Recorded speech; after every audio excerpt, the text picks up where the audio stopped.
Hi and welcome. It's so nice having you here.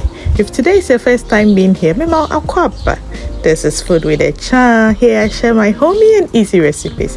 Today we are going to use some leftover veggies in our fridge, in the house, wherever they are in your house, to make a delicious goat meat stew. Yes, we are going to make this stew with just a few leftovers that we have. This is so good, it's so delicious, it's beautiful, and I paired this with some plain rice. You can pair it with some spaghetti, some yams, whatever you want. This is a delicious stew to make. So you don't have fresh tomatoes at home, let's make it work.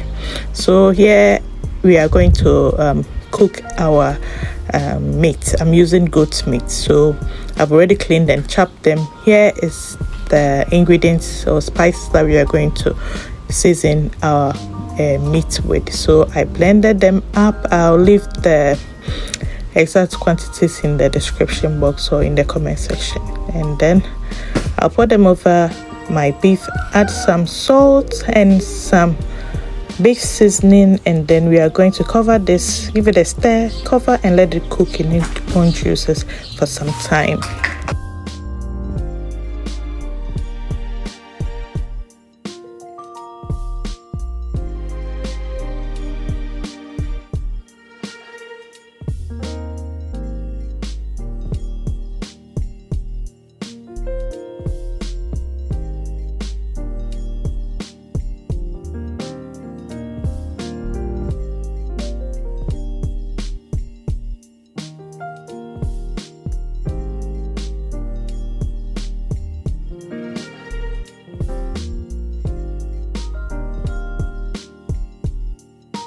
So our meat is cooked now. Our stock has taken up just perfectly soft meat. That's what we wanted. So we set that aside, and then we are going to fry it. Here is my oil. I just added the meat, and I'm going to fry this. I'm not going to fry this for a long time, just some few minutes, so that it kind of gets some texture over it, but I don't want them too tough. So this is exactly what I'm going for, and I'm going to take them out and set that aside. Whilst that is on, we are going to kind of clean the vegetables that we are going to use for our stew, and then we'll continue. This is so good, guys.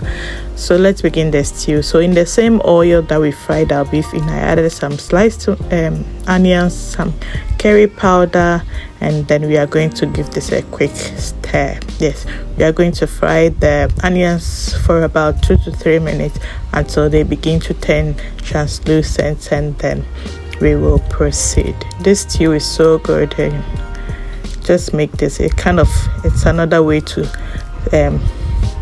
add veggies to the stew without the kids noticing. So this is it. So after our onions have fry a bit, then I added my tomato paste. I'm using homemade tomato paste. You can use whatever tomato paste that you like. So this tomato paste is homemade. I made them myself. So then we'll just let this also fry a bit, cook down a bit until they are beautiful, just like this. This is about 5-7 minutes, and this is how they are looking. And then we'll give it a stir, just stir. We don't want our stew to burn. And then look how pretty. And then we'll proceed. These are the vegetables that we have. We'll give them a blend, and then we'll add it to our tomato base, and then we are going to mix it. So the vegetables that I had in my fridge was as you saw already, was some carrots, some few carrots, some red paprika. I also added some red chili. So I had just one tomato left, and then some ginger, garlic, and some anise seeds. So those are the vegetables that I had. You can use whatever leftovers. So I added some bay leaves and the stock of our beef, and then I'm going to also give that a mix. I always like to add salt in the latter part of my cooking. That salt is always the last thing I add, because I kind of want to add in everything before I add the salt, so that I can add it. Sometimes it's okay, you don't need salt. Sometimes I need salt. So that's what I do. So here I added some chili powder and some nutmeg, guys. The nutmeg take the flavor and the aroma of the stew to the next level. Then I added in some chunky onions and then our fried meat. Our stew is ready. This stew is very quick and easy, but very delicious and flavorful. We developed a lot of flavors from the beginning, so the aroma is so good. So I just give that a mix. If you don't like the chunky onions in it, you can totally omit that, but I like to have a little crunch when I'm eating tomato stew or a stew like this. So I tasted and I realized I needed a little more salt, so I added that and then give that a mix, and our stew is ready. I'm going to be pairing mine with some plain white rice. What are you going to pair yours with?